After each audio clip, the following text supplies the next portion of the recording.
Ny MMM dia iray amin'ireo fikambanana nanana solotena tamin'ny fividianana solombavabahoaka izay notanterahana farany teo manoloana ny antota taratasy fitarainana tonga eny anivon'ny CES amin'izao fotoana izao dia nitondra ny fomba fijery ny tompona andraikitra avy eo anivon'izay fikambanana MMM izay.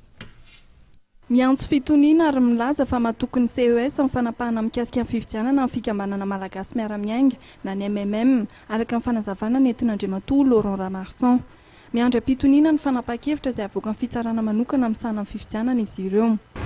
Miantso rehetra tony ahafahanrehetra tsy mitebiteby sy mitaitaina itsoky izay amin'izao taona izao. Ray izay faharoa miandry ampatin'ny itondry fanapahan-kevitry ny fahefana mahefa mikasika ny fividianana izy hoe tsy misy avatsy izay no azo atao. Fitoriana moa iny fomban-javatra iny amin'ny fividianana rehetra izao. Mety hoe ny eto Madagasikara somary alina kokoa satria eo anatrehany fahamaron'ireo kandida.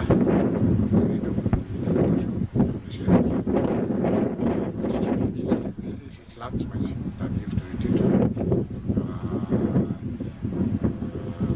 fitoriana nanolotra fa tsy mbola misy azo ranona foana dia tsy misy izay fanapoizina atao rehetra zany zay zavatra izay satria raha ohatra ka raika amby roapolo mirotsaka ao amin'ny fari-fividianana anankiray iray ihany no laniana dia ny roapolo ambiny tsy maintsy manan-kamara dia ny fanapahan-kevitra zany dia tsy maintsy any amin'ny CES ka tsy dia atao mahataitra loatra zany zavatra zany ary zay akory dia hoe san'izay zany amin'ny sariny eritreritra amin'ny fandehandraha rehetrarehetra dia mahatoky izay tidy avokany fitsarana satria fitsarana satria mba fitsarana zany hoe misy ny mpitory dia misy ny afaka miaro-tena zay tiana dia manapaka farany dia mitsara.